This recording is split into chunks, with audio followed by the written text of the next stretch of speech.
welcome our next presenters, Rabbis Robyn Bodzin and Steve Wernick. Rabbi Stephen Wernick joined the Beth Tzedek community in February 2019, where his tenure as senior rabbi has been marked by a renewed focus on inspiring and enabling members of our community to live meaningful Jewish lives. And I think we should probably highlight Rabbi Bodzin and Wernick. Hold on, and then I'll introduce Rabbi Bodzin. And our friends at the Flow Media. Oh, you guys need to talk. Got it. Okay. Rabbi Bodzin, if you can actually say something, then we'll be able to be highlighting you, and then I'll introduce you. Go ahead, just say hello. Sure. Hi. Okay, there we go. Perfect. Let me introduce you. Rabbi Robyn Bodzin serves the Beth Tzedek congregation, where she leads the Center of Spiritual Well-Being. And Rabbis Wernick and Bodzin, it's all you. Thank you. It's nice to be here. Hi, Robyn. It's so nice to see you in this way. We're going to be talking about names this morning, and so I think we should just let everyone know that Rabbi Robyn Fryer Bodzin. Bodzin is how her last name is being pronounced. Don't worry about Eliav. We're all friends here. First of all, Chag Sameach, Chag Shavuot Sameach. It's wonderful to be together. What Robyn and I, what Rabbi Fryer Bodzin and I thought we would look at today was really a literary analysis of the names, the midrash of the names as they appear in Megillat Ruth. And we would start first and foremost by pointing out that names play an essential role in our tradition from the very beginning. Adam, Ha-Adam, the human being, the first human created by God on the sixth day of creation, is given the responsibility in Gan Eden, in the Garden of Eden, of giving all of the creatures a name, to be called by something. And the name, as we understand, has to do with identity. The name or the names by which we are known are relational. In our Jewish tradition, of course, our names are for our ancestors. If you're Ashkenazi, you name for people that are no longer living as a way of perpetuating their memory. And if you're from the Sephardic tradition, then you might be naming your children after people that are alive as a way of honoring them and maintaining that continuity of relationship from our loved ones from generation to generation. So, for example, Rabbi Fryer Bodzin and I thought we would start with the sharing of the names that are important to us, the names that our children bear. So I have three daughters. My oldest, my Bechora, my oldest Ziva Miriam, is living in Haifa right now. And so, we're happy that she's safe. And we pray, of course, for the well-being of Israel at this time of crisis. But Ziva is named for both of her grandmothers. My mother, Miriam, is her middle name, who died when I was a baby, unfortunately. And her first name, Ziva, is named for my wife's mother, Zivia. So every time we look at Ziva Miriam, she really bears both the characteristics, ironically, I don't know how that happens, but she is very much like her grandmothers. She bears the characteristics of her grandmothers, but she bears their names. And in so doing, she becomes part of the way in which we keep, my wife and I, we keep our parents, our mothers' memories front and center. My middle daughter, Hannah, Chana Michal, is named for Jody's father, Herbert or Herschel, and for an older sister that Jody had who passed away when she was 28 due to complications from pneumonia. Long story.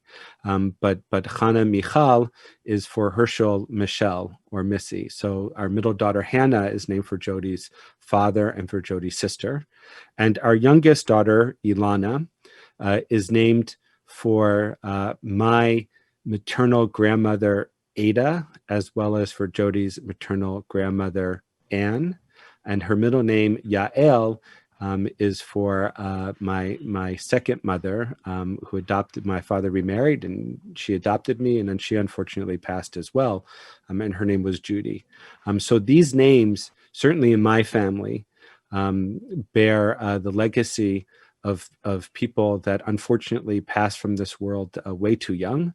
But through the passing of the names, our daughters, they carry this burden that most of the time they go through life not aware of, but this burden of memory of the people for whom they are named.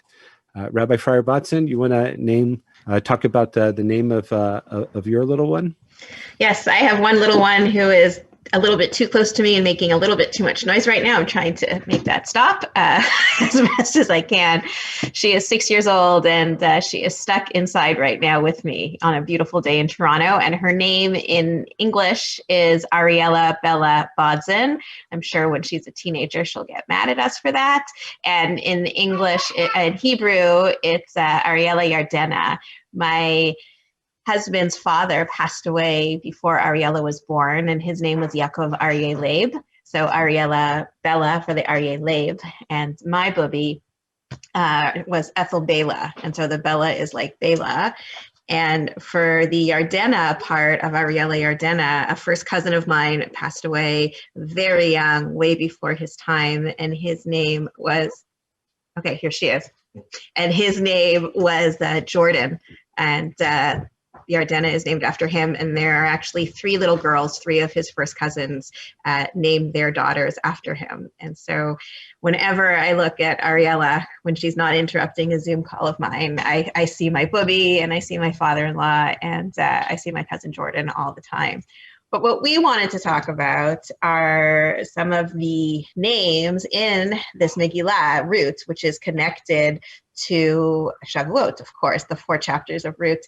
And so we're just going to spend some time looking at the names in a couple places as well. Steve, back to you.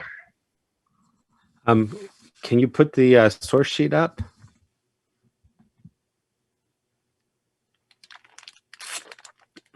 Thank you.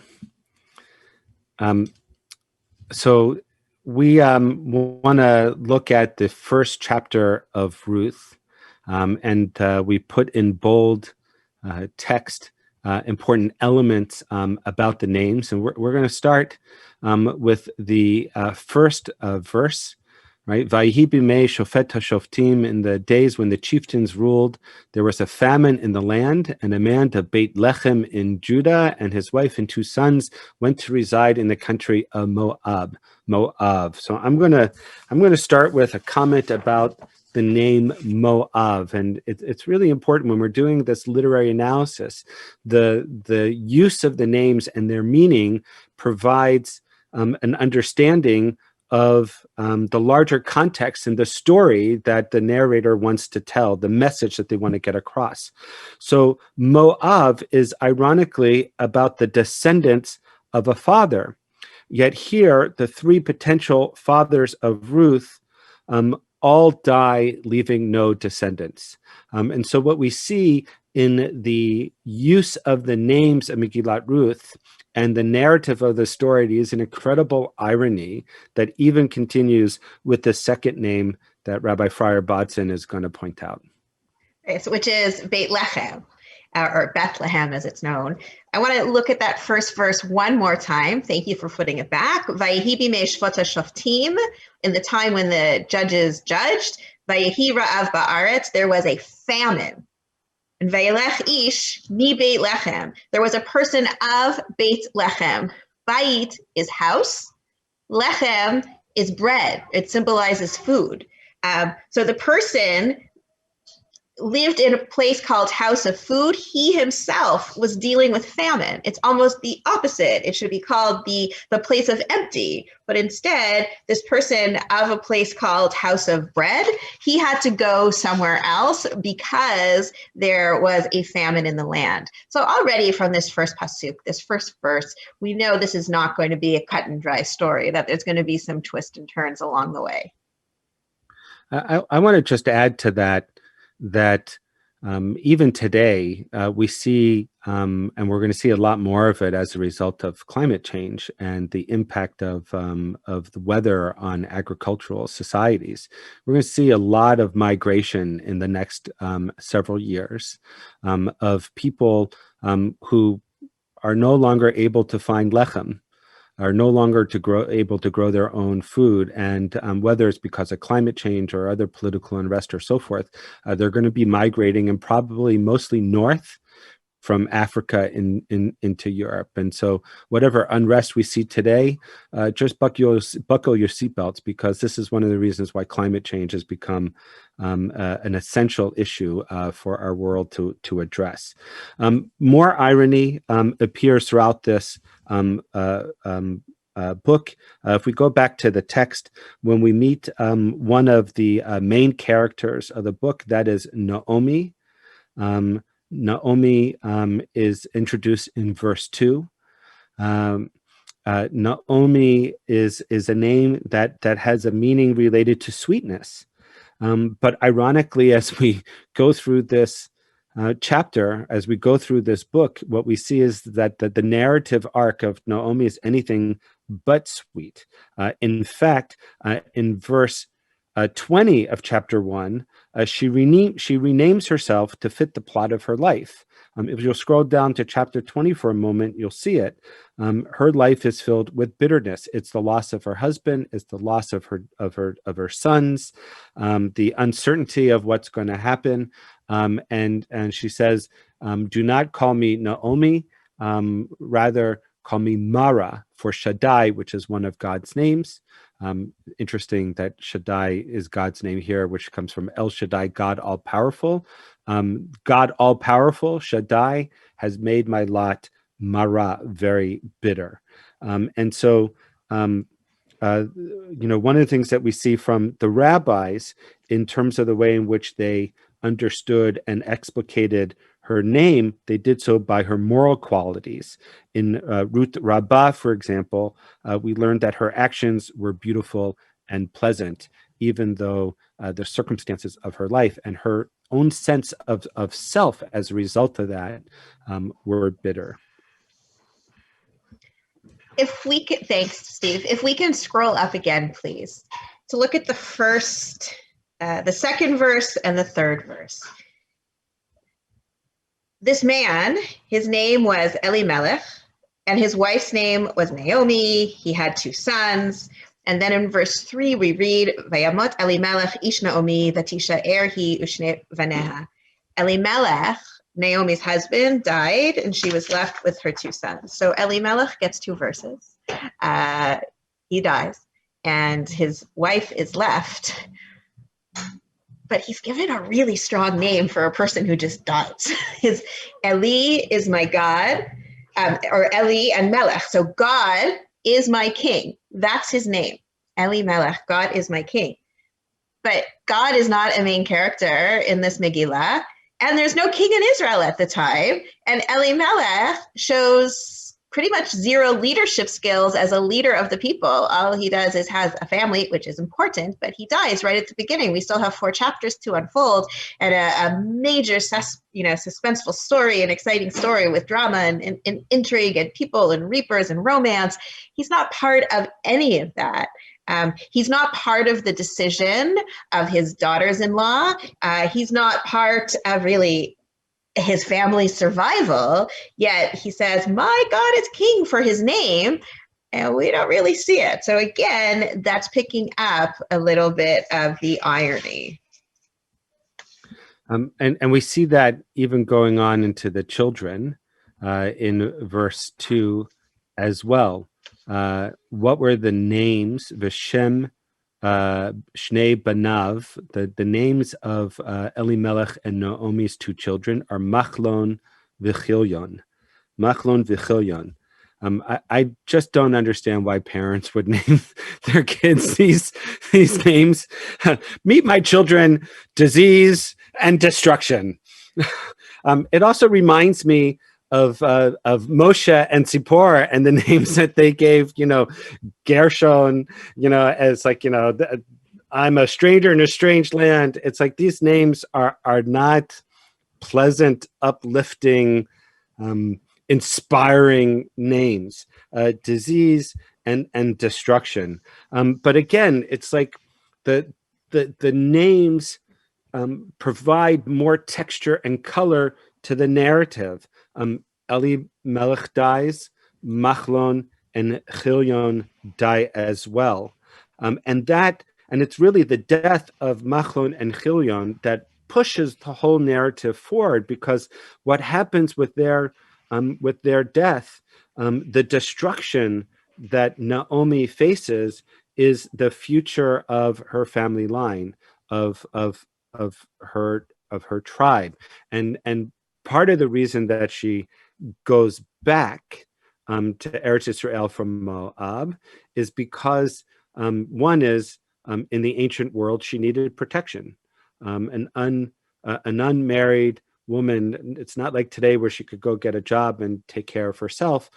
She needed to be part of a family, part of a tribe, to be married or at least under somebody's protection, so that she would be protected, and so that her interests for her future would be secured. And as we know later in the story with Boaz and Ruth, so that there can be a future to the family line. So these names, already indicate that they're not long for this world.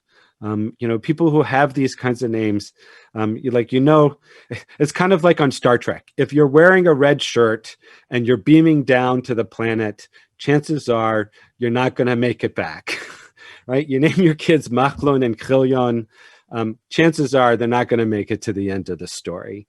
And of course, that's what happens all up front here with this story. Just a quick, Bodzin, back to you. Just a quick funny story about names and names that can't be, because why would parents name it? So when my daughter was born, we didn't know. We were surprised if she was going to be a little boy or a little girl. And my husband's Hebrew name is Aaron, and he's a Levi, just like Aaron, the priest in the Torah. And I kept saying, wouldn't it be nice if we called, if he was a boy, Nadav or Avihu, Ben Aharon Halevi. I thought it would be very nice, very biblical. And he kept saying, yeah, but they die when they offer the strange fire. So I was nixed, and she was a girl anyways. Speaking of girls' names, this brings us to Ruth and to Orpah. Ruth and Orpah, they show up near the beginning in verse 4. Sorry. No, seriously, please go away. Thanks. I love you, but not right now. Ruth is the one who the Megillah, I'm so not going to be the only one who has a kid in here. We've just begun. This is a 24-hour thing, right? Ruth is the name of the Megillah, right? Like Esther. So there's a thought in our head that at least there's a connection between the two, that they'll be the heroine. But what does Ruth's name mean?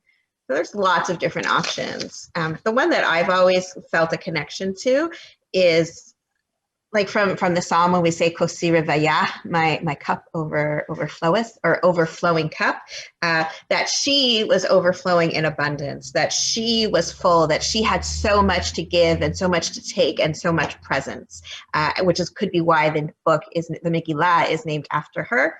But also there are those that believe that Ruth comes from the word re'ut, which means friendship. So that's a different possibility. I actually have more fun in the research that we did looking at Orpah. So I hope this might be new for some of you, but Oprah Winfrey was actually supposed to be named Orpah, and there was an error. So just, there could have been an Orpah Winfrey. That would have been an internationally known name, but there was an error there, and so it's not. The rabbis have a lot of fun trying to understand this character, this woman. There is a text in the Talmud in Sota, page 42b, but I'm not sure of the ages of all the people who, we don't have it up there. I'm not sure of the ages of all the people who are watching, so I'm actually not going to show it. It's or share it. It's a little bit R-rated and a little racy, not so appropriate for 2:49 Eastern Standard Time to share. But if you want to look it up, it's easily, you can find it in Sefaria, or if you have your own Talmud, it's in Sota, page 42b on the backside. But a regular, more typical explanation that we might share with children or a mixed audience is she's called Orpah because she turned her back, or Beth, on her mother-in-law. Okay? Ruth said to Naomi, where you go, I go, your God will be my go, I'll die where you die. She sticks with her. They stick it out together, the most beautiful mother-in-law, daughter-in-law relationship in history. Whereas Orpah, she turned her back and she did her own thing, and we lose her from the story, and the story isn't about her at all. One thing I can say is that in rabbinic literature, the rabbis do not think so highly of Orpah, and she is portrayed as a woman who, let's say, behaved wantonly. Not really the ideal person that we should emulate, which could be why, even today, there are many, many more people named Ruth or Ruthie or Ruti, not so many Orpahs out there. Could be a reason for that. If you unmute yourself, Steve, you have another name. Yeah, there you go. It's part of our lexicon now. You're muted. Please unmute yourself. Finally, and though we didn't show this text as well, but when you go to the end of the book of Ruth, of course, we have the famous genealogy that shows that it's as a result of Ruth and her kindness, her sticking it out with Naomi, that we get the line that leads to the Davidic line of Hamelech David, of King David. David's grandfather is called Oved. Oved means a servant of God, which is also, we know, the honorific appellation for David, as we learn in Psalms. God chose David his personal servant, which reflects the religious commitment of his parents, Ruth and Boaz, who referred to God throughout the Megillah as an understanding of the obligation that they have to their family and to the family line, and the mutual affection that they have for the kindnesses that they show each other, and the kindness that Ruth shows, of course, to Naomi. And so the text ends with a listing of the names, and you can see the flow from the beginning, where the names are filled with irony, to the end where the names lead directly to David, to Melech David, and we get out of the irony and we come now to the ultimate meaning of the Jewish people, and that is the hope for peace, for tranquility, for Mashiach, for the Davidic line to be established, and for Israel to be beloved as David was beloved by God, and so forth. Of course, that's short-lived, as we know from Jewish history. Perhaps it's a reminder that the irony that the chapter begins with is more relevant to our lived experience than the aspiration of the names at the end. But nevertheless, that transition from irony to Mashiach is a transition that takes place through the book of Ruth. That's a fascinating thing to explore, that 30 minutes can't possibly give us justice for. But while we're on that, Rabbi, what's next? So we're just going to share a few of, being cautious of the time, a few of the names that we've had over our lives. So when I was born, I was given the name Robyn Fryer, and my Hebrew name is Shira, and probably more than half the people who know me from the first 10, 15 years of my life actually call me Shira. And then about exactly to the day, 16 years ago today, I stood at Sinai Temple in Los Angeles, and my name changed from Robyn Fryer to Rabbi Robyn Fryer. That was a memorable day. Shout out to Ziegler class of 2005. And then about 13 and a half years ago, my name changed one more time to Rabbi Robyn Fryer Bodzin. And about 6.5 years ago, of all the names that I have in the world, my favorite name was bestowed upon me, which is Ima. And so I'm often called Rabbi, there she goes, and I'm often called Ima, and there's a few people left. There's a few people left who do call me Robyn, but it's really wonderful to have so many different names that are connected to different feelings. Steve, I think you were going to cover that piece, and then I was going to conclude with Zelda. So my names, Shalom, my Hebrew names are Shalom Chaim, and I'm named for a great uncle Shalom, who was given his name, which means peace, because he was born after World War I. And I suppose, ironically, he was killed actually on the beaches in Normandy during World War II. So Shalom has, for me, it has that irony for a great uncle. And Chaim, I think my parents gave it to me, to kind of counteract the irony of Shalom, that there should be life in that. And the interesting name, in addition to, the names that family calls me, and my children, of course, call me Abba. My youngest calls me by my first name when she really wants my attention, but she's 20 now, so they do that.